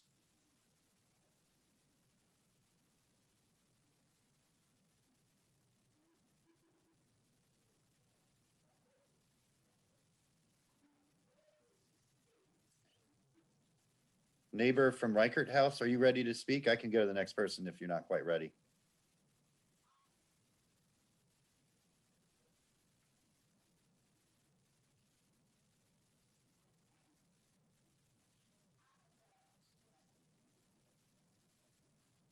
Okay, let's do that. I'll come back. Go ahead and leave the hand up of Reichert House and we'll check back. Mason Green. Hello, I'm an 8th grader, or my name is Mason Green. I'm an 8th grader who attends Westwood Middle School. I just wanted to talk about briefly for a second about the lack of, or not lack of participation, but the participation of schools, especially at Westwood. There's not a lot of kids who like to focus on education, and they're mostly there just to horse around and stuff. But I get that there are each and every single one of them have a different background that they're from, and you never know what they're going through. But I'd just like to point that out, in that I feel like we could do more stuff to get those kids involved in that, like, I don't know, partnering up with different high schools and having them come and talk about different programs that you could do.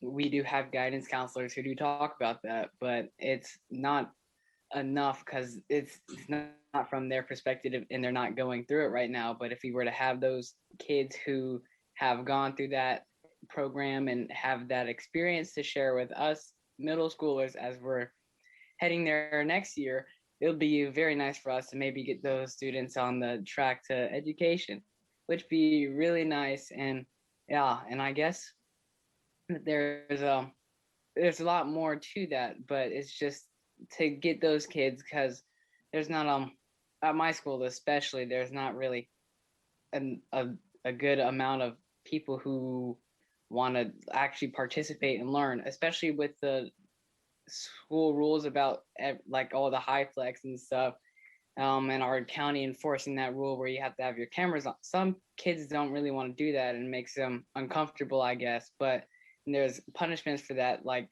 being marked absent or getting kicked out of class and stuff. So you can't really learn, and that really messes with them, because you don't want to be seen, but you're there and you're ready to learn, but your teachers don't know that and they're just kicking you out, which is really not what the good approach would be to that. And that's really all, just to get these kids that don't really want to focus on that or aren't interested in it, just to get them back on track, because we'll need it in the future, especially moving to high school and college.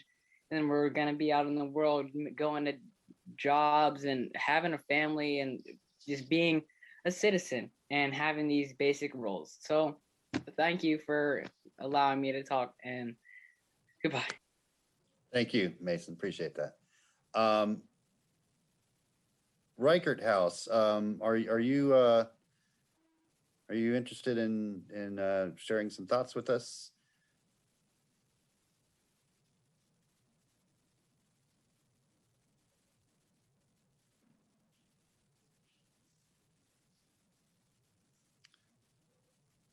Can you hear us? Can you hear us? We can, yes. Okay. All right, ask your question.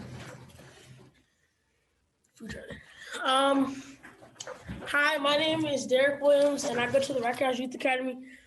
And my question was, do you plan on having entertainment for juveniles on the east side of Gainesville, because it appears that there is more entertainment out west and it is geared towards professionals and college students. Yeah, that's a great question.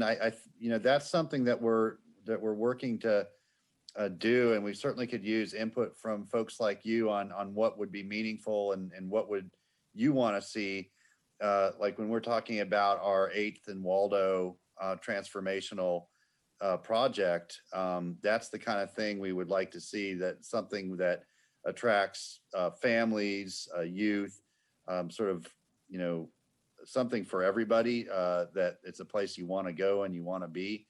And so, I don't think we as a city, or definitely as elected officials, pretend like we know what all those things are. So the more that you can help us understand what you would like to see and what would really be a game changer for you, the better decision we can make. And yeah, Commissioner Simmons, I'm going to go ahead and get the rest of our guests, and then I'll go back to the commissioners. So, We have one more- communicating those things with us, and as we start to make some of those important decisions, that will really help us know what direction, whether we're headed in the right direction or not. Excuse me, we have 2 more questions, if that's okay. Absolutely.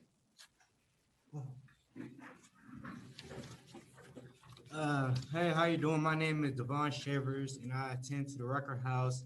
And my question is, what are the plans for the medical treatment on the east side of Gainesville? Because there are substations in the northwest and the southwest side of town, but there are nothing in the southeast or northeast area.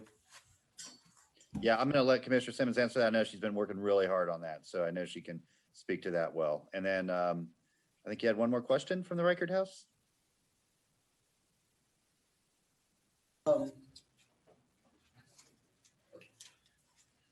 Hello, the last question is: do you plan on having affordable electricity from GRU?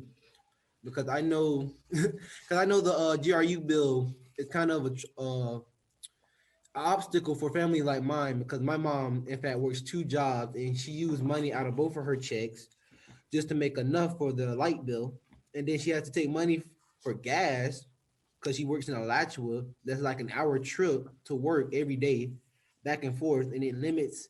And from all that money, it limits our food options. So, yeah, it's we really work hard to try to keep rates from going up. I know it's a real struggle for many people. We do have some ways that we can help you.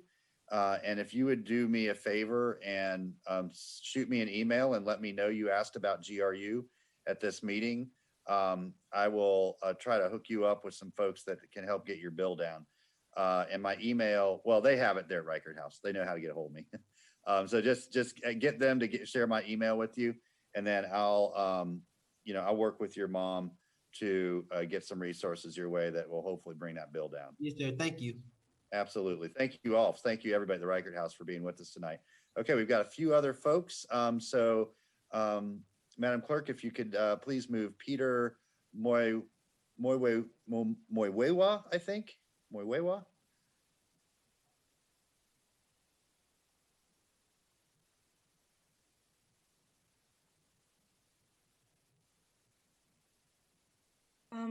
Am I seen? You are, yes, we see you and hear you. Okay, so I'm the president of Fort Clark Middle School. I've only been in the city for about 9 weeks. It's a really good honor to be here. I've had a lot of opportunities ever since I've arrived in Gainesville. One of my civics teachers, Ms. Schimmel, nominated me, and I'd also like to thank my principal, Mr. Tabor, who officially chose me to represent Fort Clark. I'd like to talk about infrastructural development, having to do with fixing potholes. Potholes has been one of the big things that it's not safe for when people are driving. We have some potholes near in Fort Clark near our parent drop-off and pickup area. Carbon Cure, founded by Bill Gates, has created carbon monoxide infused with concrete. It's eco-friendly and that helps up matches with Goal 2 Sustainable Community. I'd also like to talk for increased enforcement for DUIs.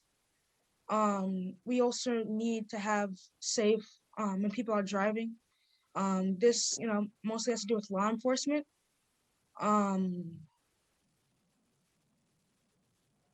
Driving under the influence of alcohol is wrong. It's dangerous, and I think it needs to be mitigated. Also for street lights, so areas can be lit up. Someone might want to go take a walk, like an elderly person, maybe at like around 5 p.m., but they can't because it's too dark. That helps for safety. So also they can see, it could also be for driving when people are driving around. So that it's more safe while driving. I'd also like to talk about enforcement of jaywalking. When people are crossing the street, people have been killed by cars crossing the street during a red light. So more enforcement can stop kids from walking when it's red light and lower the amount of car accidents. I'd also like to talk about additional funding for people in need. I really do appreciate all the work you're doing to reduce the amount of people who are homeless in Gainesville. I really can't imagine how it feels like not to have any food to eat. I'm fortunate enough to live under a roof, to where I sleep, where I live here in Gainesville. It's really tough. It's hard for people who are in that situation. I know this community has done a lot, but I think we can do a little bit more. So thank you. Thank you. The roads out by Fort Clark are not in the city, but we'll certainly let our county folks know that you made that request. And then for you or anybody, if you ever see a pothole, a street light out, anything like that, we have an app called My GNV. And so if you just tell you and your friends and your family, everyone you know, to download that app, you can report all those things. It's geocoded. So, if you're where the problem is, it'll tell us exactly where. If you're not near it, you can describe it. And then we follow up with you as we resolve that issue. So feel free to report anything you see. And if it's not a city thing, we can forward that to whoever is responsible for it.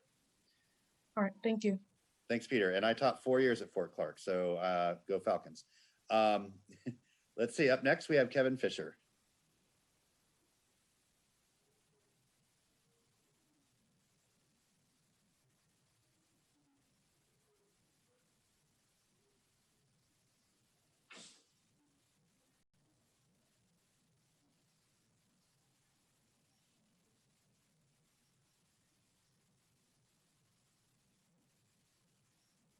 Can you hear me? We can, yes. Hi, I'm President Kevin Fisher. I am most thankful for our principal, Mr. Mike Gamble, who chosen me to represent our school. Howard Bishop, first off, I would like to thank Mr. Gamble and my Student Leadership Council family for allowing me this joyous opportunity. My main question today is, what are the plans for producing more positive behavior in our teens? With a lot of what I've seen in school and out of school, our teenagers need more guidance in their thinking and their learning. Ooh, that's the hardest question anybody's asked tonight.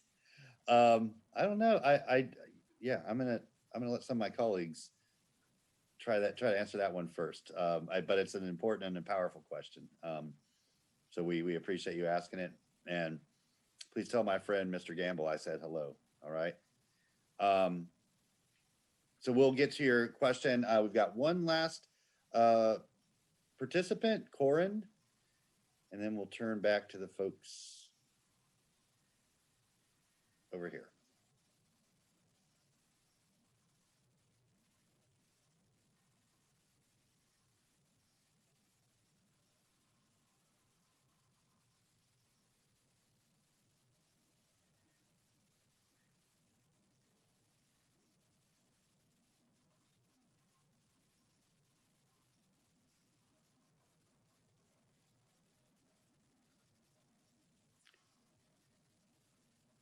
Corin, I see that you're unmuted. We can't see you, but if you'd like to speak, I'm sure that we can hear you.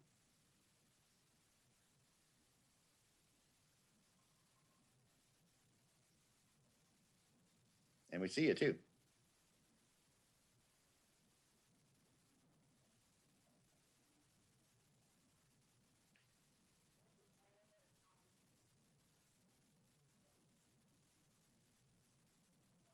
I think you're good, Corin. You can go ahead and share your thoughts with us.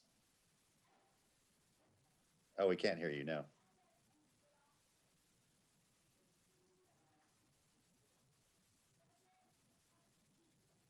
Not yet.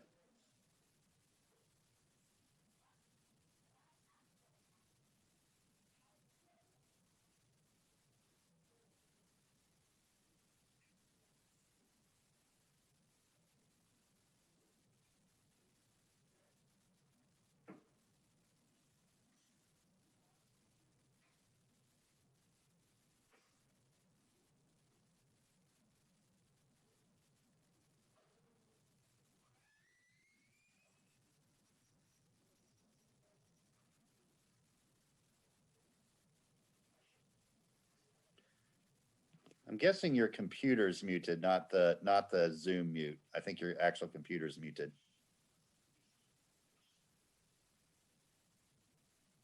I know that's what I do sometimes.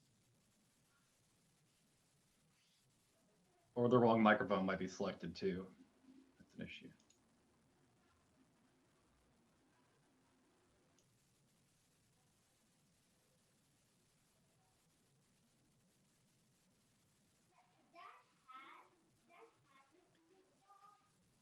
Yeah, so if you go down there to the little microphone and the arrow by the microphone button, and then go to select, let me make sure I'm saying it right, select microphone. Yeah, the very top one, select microphone, maybe try a different one up there.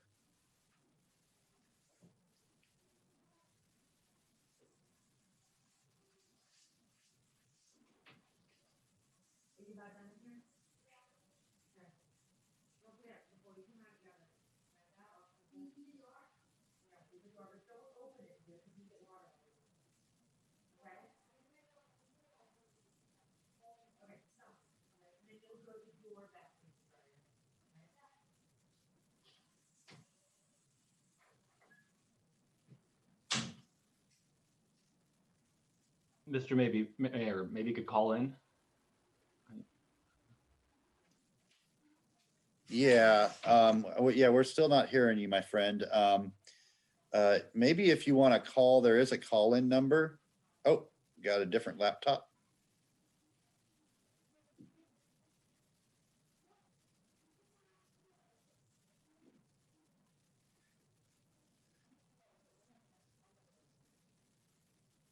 So Gordon, while you're figuring that out, I'm going to go back. I see Peter raised his hand again. Let me go back to Peter and see if he had a follow-up question, and then we'll check back with you. Peter? Yes. I just wanted to respond to what Kevin was saying. I believe that how teenagers act, it starts from the home. And it starts from how parents engage with their children and how far they tend to take that engagement. Most of it can start off with how much money both parents are bringing in the home, or I also think because of the wide achievement gap between minority students and white students. So I think that could be part of it, but I think there's also a solution for it.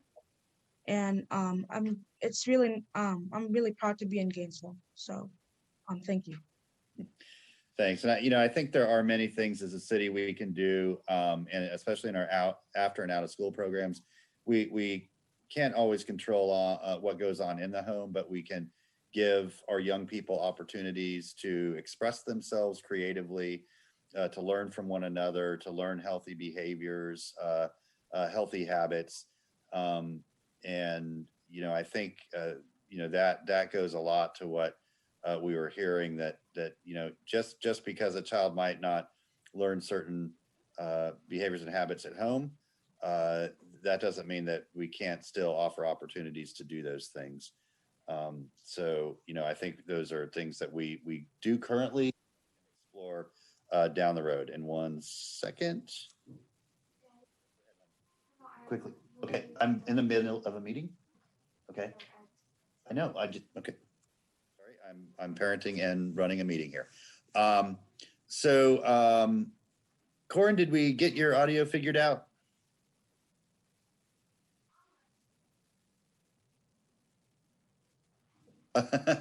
Okay, hold on. I'm going to go to speaker view so I can see that.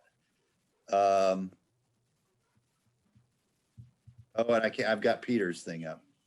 He's using computer under the name of Asha Brown. You should be admitted now. Okay. Can you hear me?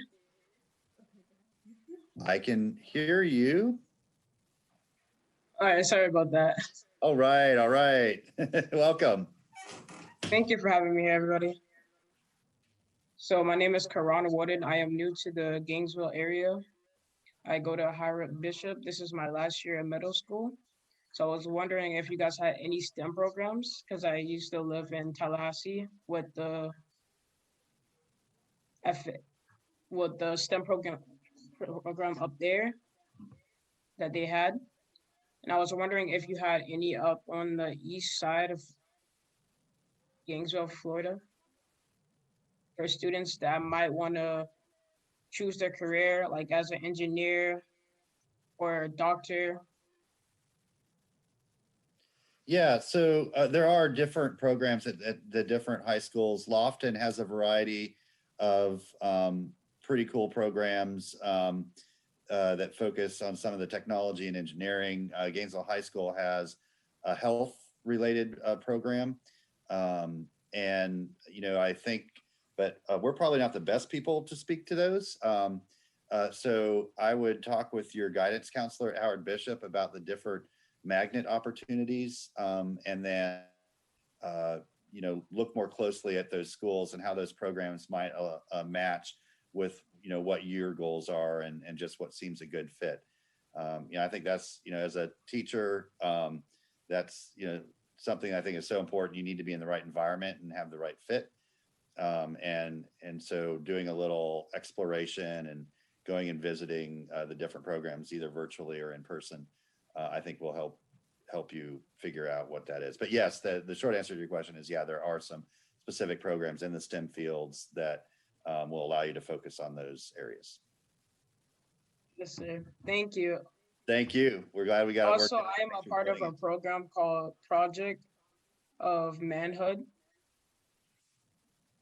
So yeah, I was here representing. Oh, right on. Great, great. Will you tell them you represent? Thanks for having me here. Bye. Okay, bye. Thanks for joining us. I see a Kevin Fisher. Oh, yeah, Kevin again. Go ahead.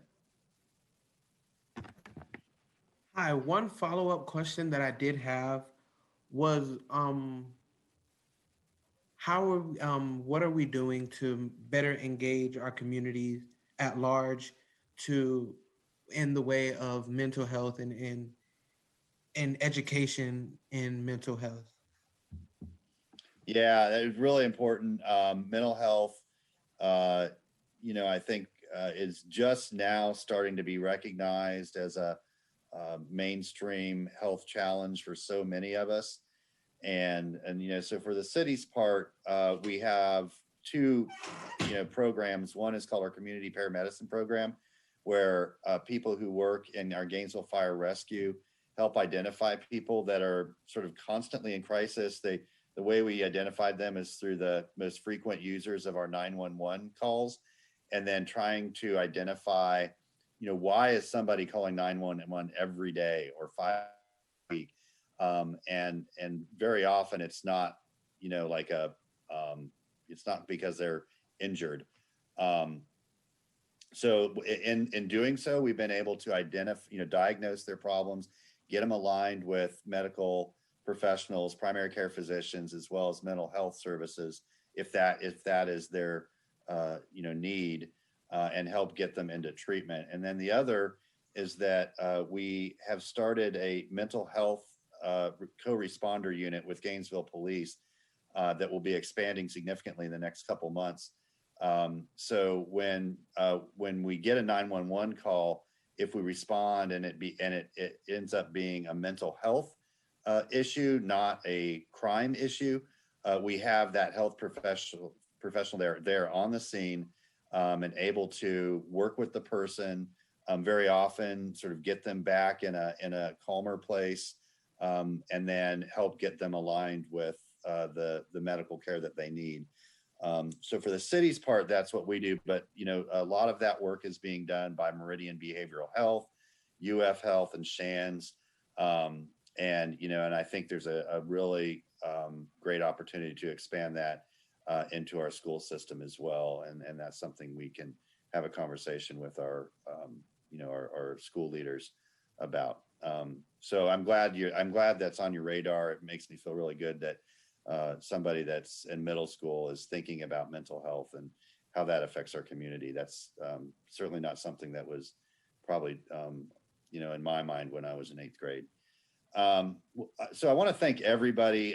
You gave us a bunch of great ideas. We'll try to sift them into things that are City of Gainesville issues, county issues, school board issues, and make sure that everybody, you know, receives these ideas that's most directly responsible. And then a lot of them have a crossover that they're all, you know, all of us will need to work together to address them and solve them.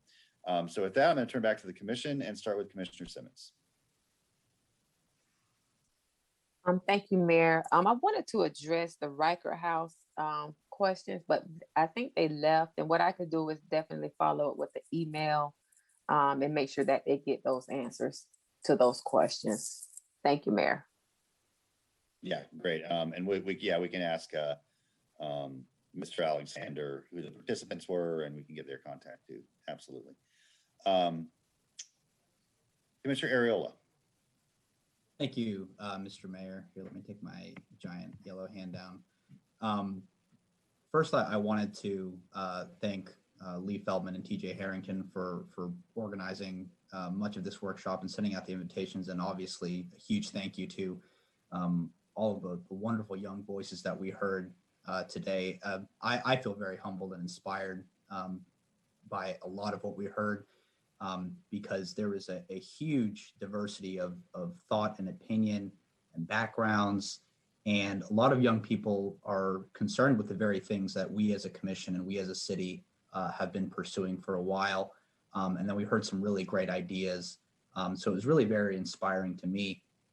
So I wanted to wrap my comments up with two things. First, I wanted to speak to Kevin's sort of $1 million question: how do you inspire the youth? And Kevin, I want to respond to you by saying that it is so important for people like yourself who are asking that question at such a young age to understand the power that you have to inspire your peers.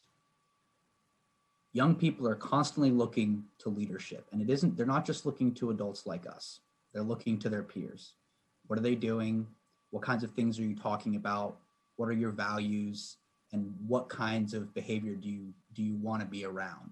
And there's so much that young people can do to set the right example for their peers, and it really starts now. So don't wait to grow up to set an example for people. It's very important.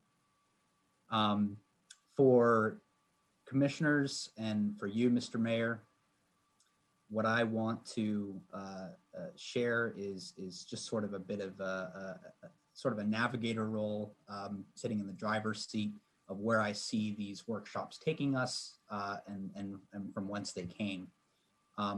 Obviously, there's so much involving youth development that is being done throughout our city that the city plays an active role in, and then there are things that we don't necessarily play an active role in. And for me, these workshops are important to hear from the various stakeholders, namely our young people, but also those who build their lives and careers around serving young people.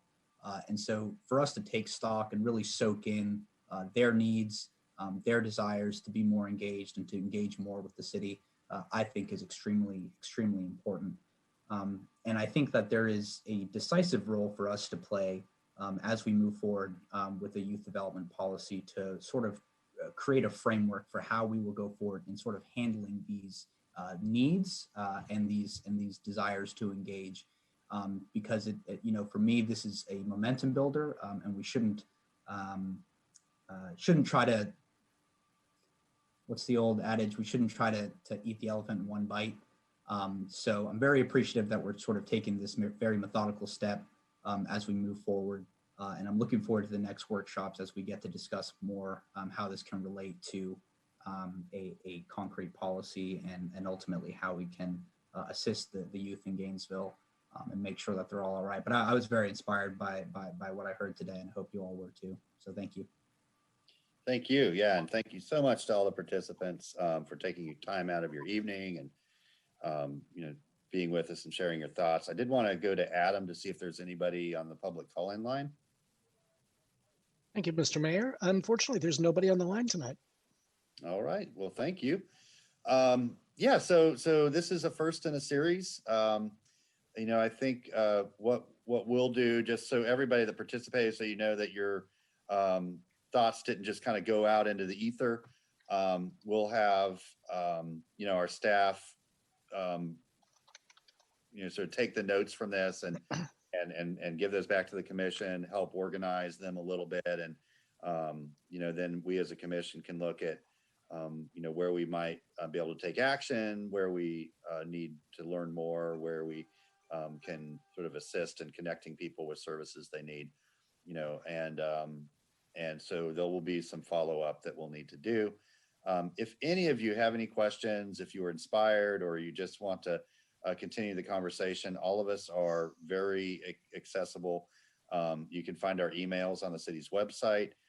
You can also schedule appointments with us to talk, on Zoom or on the phone to learn more and see what other opportunities there are. So one of the great things about local government is we're super easy to find and to get a hold of and to interact with. It's the level of government where you have the most direct control, and that it has the most impact on your daily lives. And so we are thrilled that you took advantage of that this evening, and hope that you will continue to do so as you serve as a citizen and neighbor in our community. So with that, we will call this meeting adjourned and look forward to our next discussion. We will be having a regular city commission meeting tomorrow with some very important items on there, so we encourage everybody to join us then as well. With that, we are adjourned. Good night, everybody.